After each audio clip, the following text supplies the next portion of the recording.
Lise. Hello Adrien, welcome to our show Good Morning USA. Today is a special day because we are organizing a program dedicated to Press Week.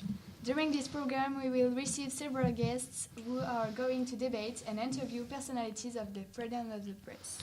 Indeed, press is vital for democracy. 2018 was a terrible year for journalists.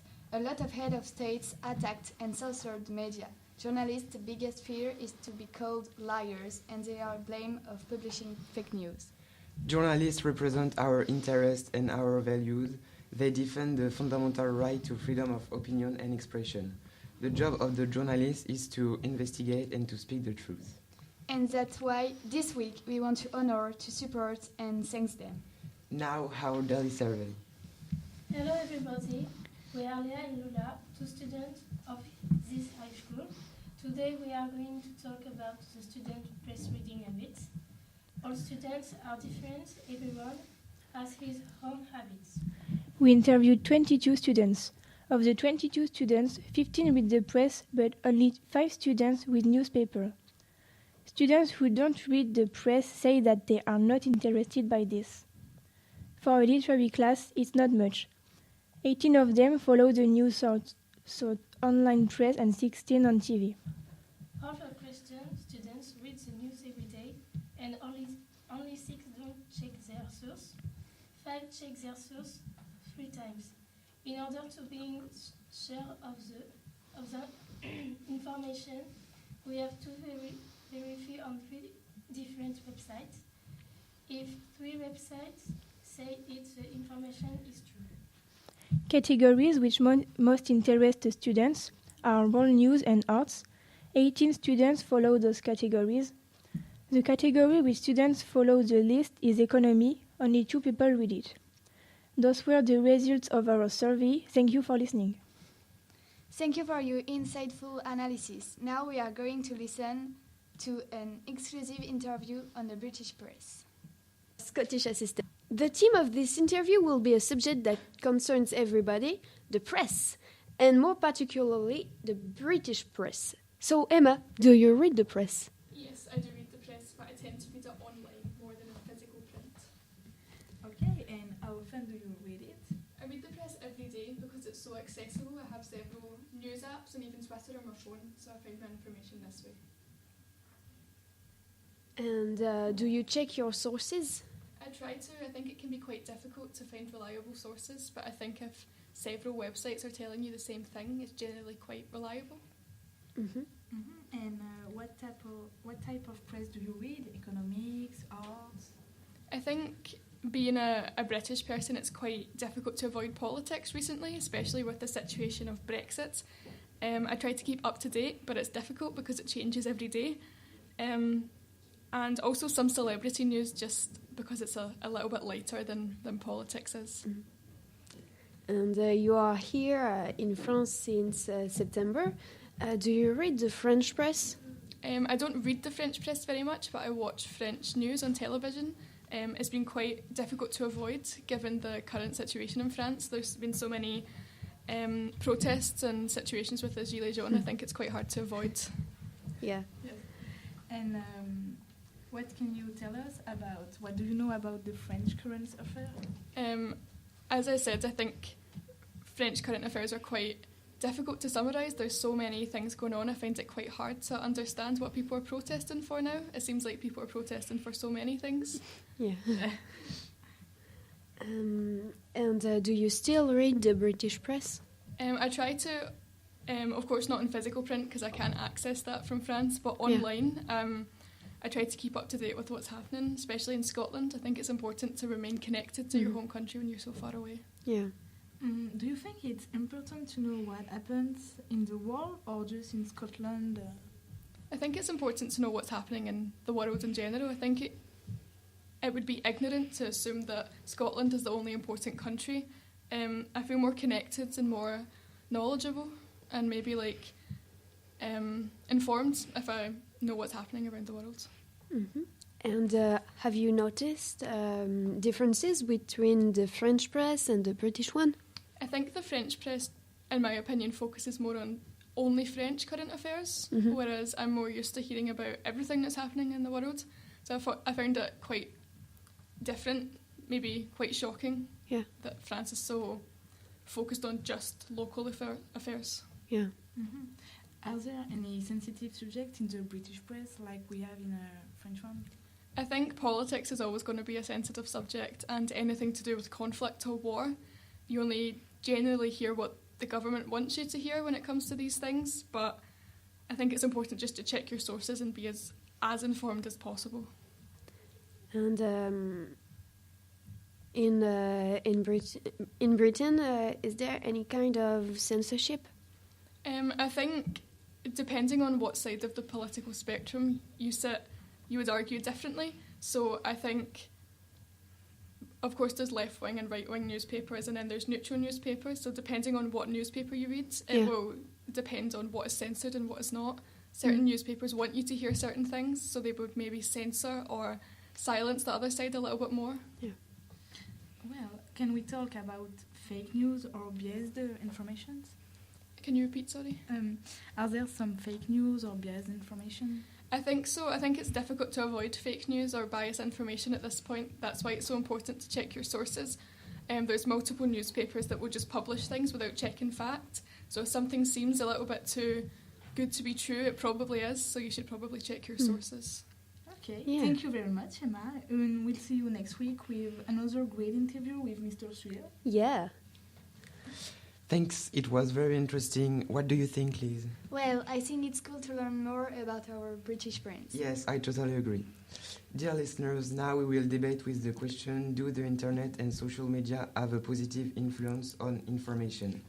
At the table we have Adrien, a media specialist and economist, Agathe, a web journalist, and Solène, a young student. We are listening to you. Hello, I think that internet have a good influence on information because we can have an easiest and fastest access to information. Okay, so hello. I disagree with Agathe because I think on social media almost 80% of journalists published without fact-checking. So as they do not investigate in depth, they draw up an article to let the business machine go on. So then there is no more reliability of the news. I agree with Ayad because it's more convenient to know information by internet. Nowadays we are a lot to use our phone or computer, so it's easier to have information. Yes, but you know, in general, the faster, the less reliable. Yeah, but now if you want reliable information, you can have more and more official accounts on social media. For example, there is Le Monde on Twitter. Yes, maybe, but you know, the perfect example is the Wikinews website. Indeed, this website gathers articles made by volunteers, and so not real journalists, from around the world. So do you think this website, which welcomes more than 10,000 people every day, according to the first web page, is really reliable? If you want reliable information and you know that site is not reliable, you just have to not go to this site and check information on multiple websites. I agree with Gael because there may be fake news on the internet and we can modify the information, or an information can be misinterpreted by someone and be spread. Yes, but also thanks to internet you can have access to more worldwide information that you can't have on a newspaper. Yes, but fake news could come with this overseas news, don't you think? Yes, but you just have to check by multiple sources. Because if you don't have internet, you just don't know about worldwide information. Right. To conclude, let's make a quick recap. So internet and social media have positive and negative influence on information, such as the rapid access and the loss of reliability. Thank you so much for this debate. Now it's time to interview the organizer of WordPress Freedom. But before that, don't forget to react on social media at Good Morning USA. Guys, it's your turn to speak. Hello, my name is Lise and I am a journalist, and today I'm going to interview Manon Pubaroguiton, the the organizer of World Press Freedom Day? Well, for start, when and where does World Press Freedom Day take place? It takes place in the 3rd of May in Addis Ababa in Ethiopia. What is its aim? World Press Freedom Day is an occasion to inform citizens of violation of press freedom. It is also a day of remembrance for those journalists who lost their lives in a pursuit of a scoop. What institution helps you to organize it? The UNESCO helps me to organize it, to finance equipment such as a press room for young people, journalists and journalism students to cover the event and develop their journalism skills. Cultural events and shows will be included in the program. Since when has it taken place? Since 1993, and the place is changing every year. What is the main topic this year? This year, the main theme is keeping power in check, media, and the rules of law. Who will take part at this event? Representative of civil society, media, professional association, universities, and judiciary. And I heard that it will be there the general director of UNESCO. Is it true? Yes, that's it. It's Mrs. Audrey Azoulay.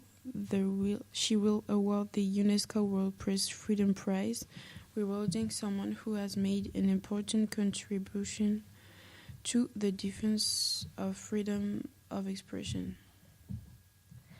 What is the name of the prize? Guillermo Cano, in memory of the famous Colombian journalist who was assassinated in front of the offices of his paper, El Espectador, in Bogota,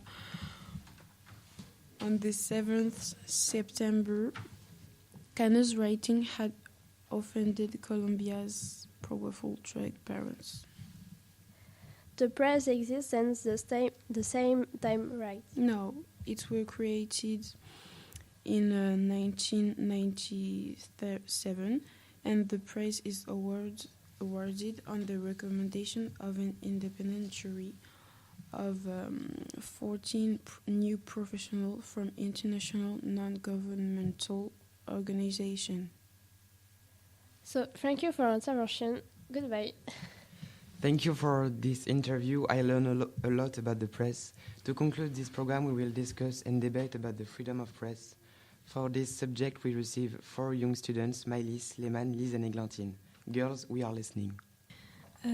First of all, I want to precise that according to Article 19 of the Universal Declaration of Human Rights, that everyone has the right to freedom of opinion and expression. No, there is. I don't think there is no limits to the freedom of speech, because there is obviously limits for example, in our countries, in the Occidental countries, there is a lot of sneaky things that the politics do that are hid by a lot of newspaper. For example, Fillon, who diverted money with his wife, and everybody knew, and everybody knew, and nobody talked. It was the Canard Enchaîné who spoke the first, and after that, everyone started to speak, but while staying on guard and saying that it was the Canard Enchaîné who said that. So no, the big press doesn't say things because maybe they're fear or are under control of the politics or nations. First of all, you say no to the Human Declaration of Human Rights. You can say no to Human Declaration of Human Rights. It's written, so you can change it. And it's not because it's written that it is true. We are not saying that everything is said. We are saying that we could say everything. And to come back on what you said, it's not because nobody told that nobody could have talked. They could have, but they didn't, for multiple reasons that we maybe don't know. But they could have talked. They just didn't do it because maybe, yes, as you said, they were afraid. But if we are always afraid, we will not change things. Things will always stay the same, and things may have to change. Afraid, but maybe under pressure and control.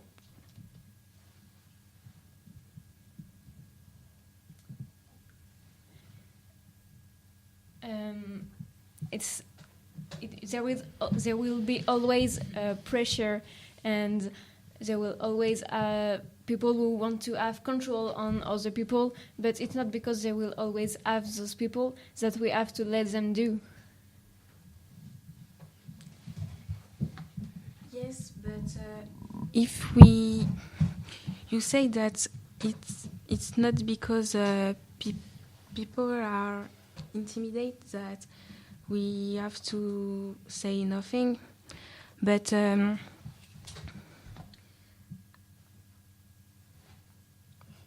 let me start again. Yes.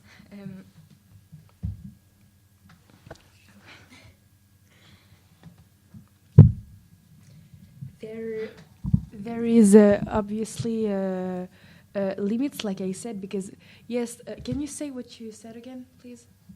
What? Which one? The last part. I say that there is not. It's not because there is people who always want to have the control that we have to let them do.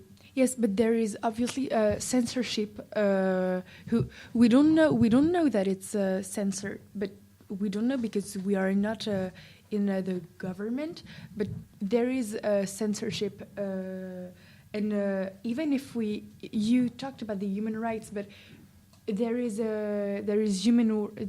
human rights, like do not infringe on privacy, do not say defamatory remarks, and that is the professional secret.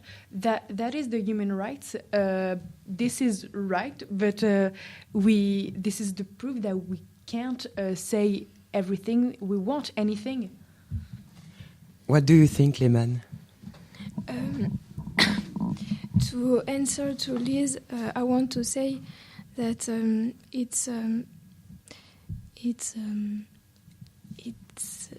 a respect to not say fake news and that's what I'm saying. Yes, but even with that law, as you said, there is always people who talk about privacy nowadays. And there is still people like with a famous person, they are always things that escape from privacy and who come in the news while they should not be there. And I agree on that, but I still think that censorship should maybe be avoided, because if there is no censorship, maybe there will be no more or less pressure. Yes, but that is the proof that there is limits, because the censorship is not avoided.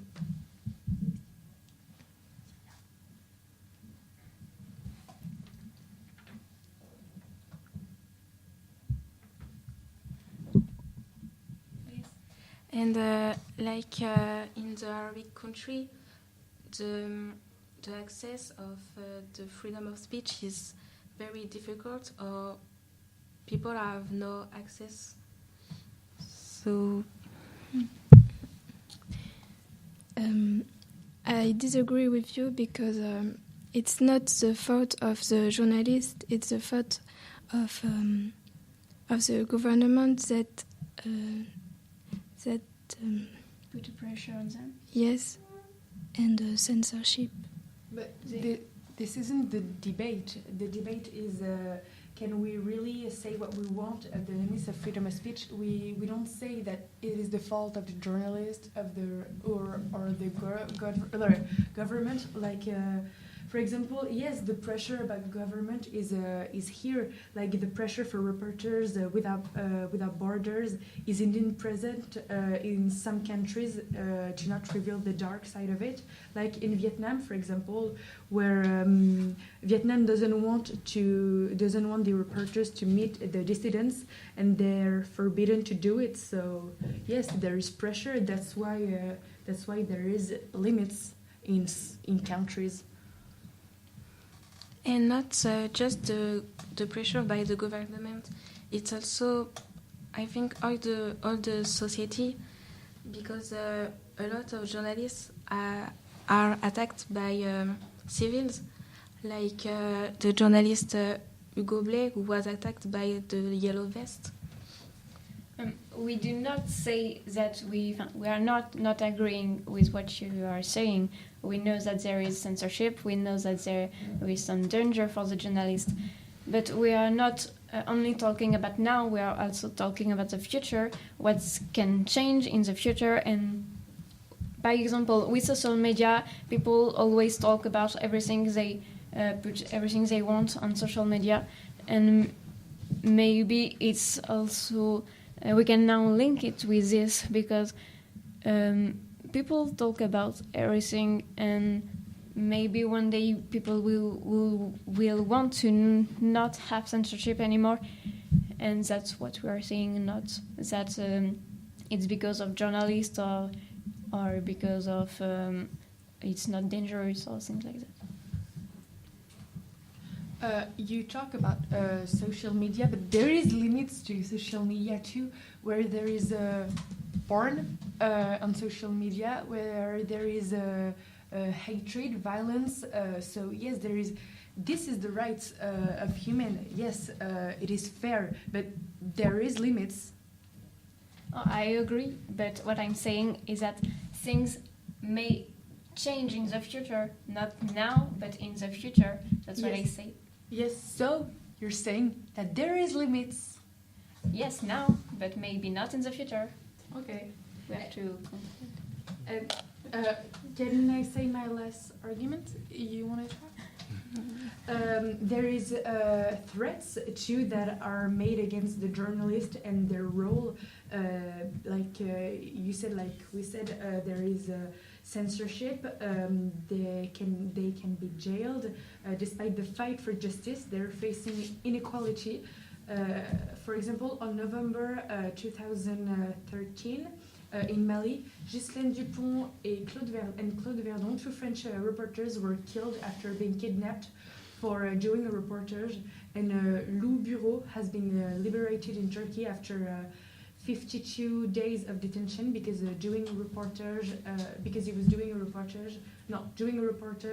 was considered as working with terrorism, like the fighters of Kurds. I agree with say. I have to say that I kind of lost this at the end of your argument, but I understand that being a journalist is something dangerous because there is a lot of people who do not understand that thing can be said, but I do not say that the journalist did his job right, but maybe we should make a difference between saying things and knowing how to say them. So we do the conclusion. So there is two opinions.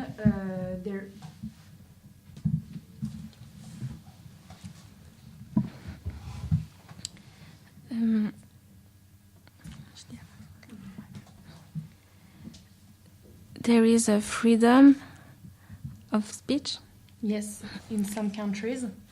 And different according to different country.